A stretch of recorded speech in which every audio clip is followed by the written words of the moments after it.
नमस्कार। आप सभी का इंडियन ज्ञानकोश यूट्यूब चैनल में आप सभी का स्वागत है। दोस्तों, कल हमने भारत के राज्य, राजधानी और उनकी स्थापना दिवस के बारे में जाना था। आज हम भारत का भौतिक स्वरूप के बारे में जानेंगे, है ना। दोस्तों, यह टॉपिक भूगोल से जुड़ा हुआ है ना। इसमें मैं आपको ज़्यादा जानकारी तो नहीं दूंगा, पूरा बेसिकली तो नहीं पढ़ाऊंगा, लेकिन मैप के हिसाब से मैं आपको अच्छा पढ़ा दूंगा। और इसके बारे में बेसिक पढ़ने के लिए हम जब भारत के भूगोल नामक टॉपिक शुरू करेंगे तब इसका परिचय कराएंगे अच्छे से, है ना। तो चलते हैं आगे। दोस्तों, भारत का भूगोल जो है, भारत का भूगोल या भारत का भौगोलिक स्वरूप से आशय भारत में भौगोलिक तत्वों के वितरण और इसके प्रतिरूप से है, जो लगभग हर दृष्टि से काफ़ी विविधतापूर्ण है। दक्षिण एशिया के 3 प्रायद्वीपीय या प्रायद्वीपों में से मध्यवर्ती प्रायद्वीप पर स्थित यह देश अपने 32,87,263 वर्ग किलोमीटर क्षेत्रफल के साथ विश्व का 7वां सबसे बड़ा देश है। साथ ही लगभग 1.4 अरब जनसंख्या के साथ यह पूरे विश्व में प्रथम स्थान पर सबसे अधिक जनसंख्या वाला देश भी है। दोस्तों, अगर हम 2021 तक के आंकड़े के अनुसार देखें तो चीन सबसे ज़्यादा जनसंख्या वाला देश था और कितनी थी, 1 अरब 41 करोड़ के लगभग थी, है ना, चीन की जनसंख्या। लेकिन आज हाल ही में देखें अभी तो भारत की जनसंख्या जो है ना, भारत की जनसंख्या जो है लगभग हो गई है 1 अरब 42 करोड़ के लगभग, है ना। यानी कि चाइना को पीछे छोड़ दिया है भारत ने, है ना, जनसंख्या के हिसाब से। तो इस प्रकार भारत जो है विश्व में प्रथम स्थान पर है जनसंख्या के हिसाब से, है ना। दोस्तों, आपको यह मैप दिख रहा होगा। इस मैप में भारत के पश्चिमी घाट और पूर्वी घाट जैसे भाग दिए गए हैं। साथ ही अरावली पर्वत श्रृंखला और कारो और खासी की पहाड़ियाँ भी दी गई है, जो भारत को म्यांमार से अलग करती है ना। तो आप इस मैप को एक बार देख लीजिएगा। और इस रूप में भारत के सभी भाग दिए गए हैं ना, जैसे यह तटीय क्षेत्र समुद्र के किनारे का, नीलगिरी पर्वत श्रृंखला और अन्नामलाई की पर्वत श्रृंखला, है ना, ये पहाड़ियाँ है ना दोस्तों। सतपुड़ा श्रेणी, विंध्य श्रेणी, अरावली श्रेणी, भारतीय मरुस्थल और शिवालिक, ये शिवालिक की पहाड़ियाँ, और ये इतना हिमालय, है ना। और नदियाँ भी दी गई है इसके अलावा, गंगा नदी, महानदी, है ना। तो इसको आप अच्छे से देख लीजिएगा एक बार, है ना, इस मैप को भी। दोस्तों, हम अपने देश भारत की बात कर रहे हैं, तो भारत एक देश है, यह हम सभी जानते हैं। पर यह कौन से महाद्वीप में आता है, तो यह एशिया महाद्वीप में आता है। और अंचल देखें इसका, तो यह दक्षिण एशिया, है ना, यानी कि एशिया के दक्षिण में स्थित है और भारतीय उपमहाद्वीप के नाम से जाना जाता है ना। और इसकी स्थिति भी दी गई है ना, 21 डिग्री नॉर्थ से 78 डिग्री ईस्ट और 21 डिग्री नॉर्थ से 78 डिग्री ईस्ट, ये इसकी स्थिति दी गई है ना।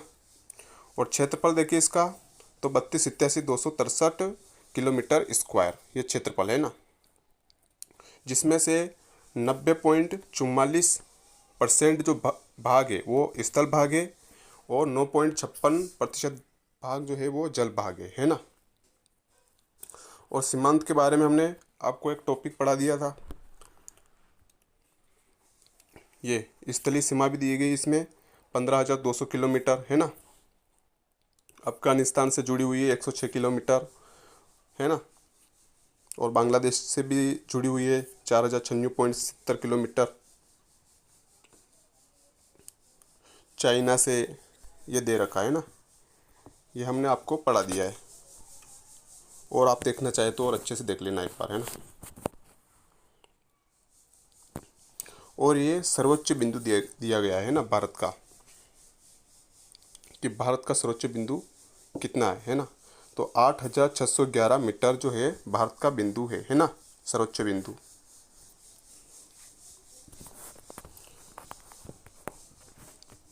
ये ऊंचाई के हिसाब से दिया गया है ना दोस्तों, सबसे ऊंचा बिंदु। और सर्वनिम्न यानी कि निम्न बिंदु जो है वो है कन्याकुमारी। और सबसे लंबी नदी दी गई है गंगा, है ना, और ब्रह्मपुत्र। और सबसे बड़ी झील, ये छोटी हो गई है ना, और सबसे बड़ी झील जो है वो चिल्का झील है।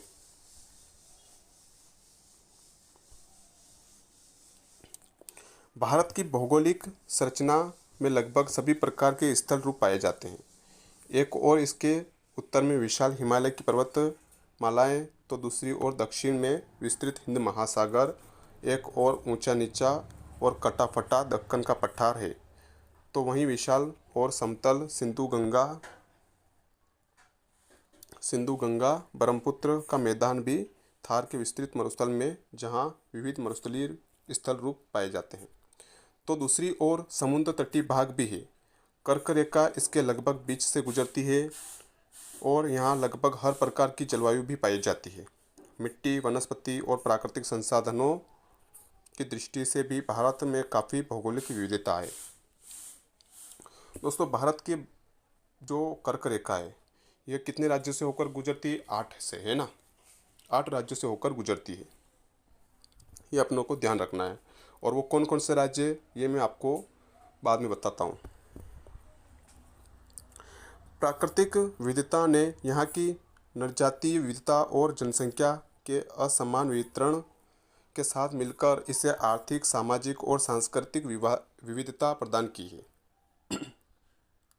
इन सब के बावजूद यहाँ की ऐतिहासिक संस्कृति एकता इसे एक राष्ट्र के रूप में परिभाषित करती है। हिमालय द्वारा उत्तर में सुरक्षित और लगभग 9,000 किलोमीटर लंबी समुद्री सीमा के साथ हिंद महासागर के उत्तरी शीर्ष पर स्थित भारत का भू राजनीतिक महत्व भी बहुत बढ़ जाता है ना। और इसे एक प्रमुख क्षेत्रीय शक्ति के रूप में भी स्थापित करता है। अब इनकी अवस्थित यहाँ विस्तार देखिए इसका भारत का, है ना, तो कैसा है दोस्तों। भारत की निरपेक्ष अवस्थित 8 डिग्री 4 मिनट उत्तर से 37 डिग्री 6 मिनट उत्तरी अक्षांश, है ना, तक, और 68 डिग्री 7 मिनट पूर्व से 97 डिग्री 25 मिनट पूर्वी देशांतर के मध्य है। इसके उत्तर में दक्षिण लंबाई 3,214 किलोमीटर और पूर्व से पश्चिम चौड़ाई 2,933 किलोमीटर है। इसकी स्थलीय सीमा की लंबाई 15,200 किलोमीटर, समुद्र तट की लंबाई 7,517 किलोमीटर है। कुल क्षेत्रफल 32,87,263 वर्ग किलोमीटर, है ना, जैसा कि ये आपको मैप में दिख रहा होगा, है ना। ये इसकी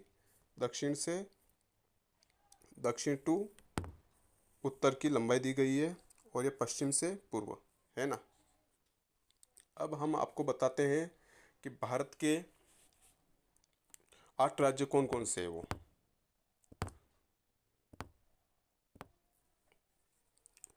दोस्तों, आपको इस मैप में राज्य की सीमाएं भी दिख रही होगी। तो इस मैप के अंदर हम कर्क रेखा को दर्शाते हैं।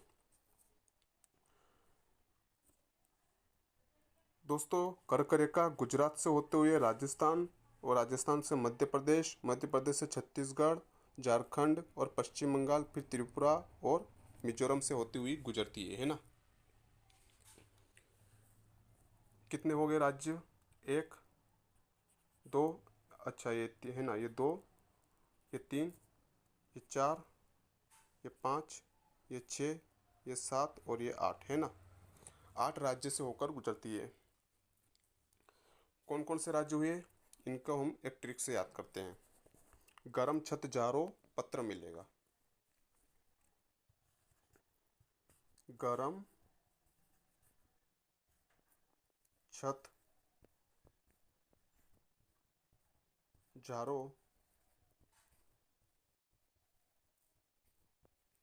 पत्र मिलेगा।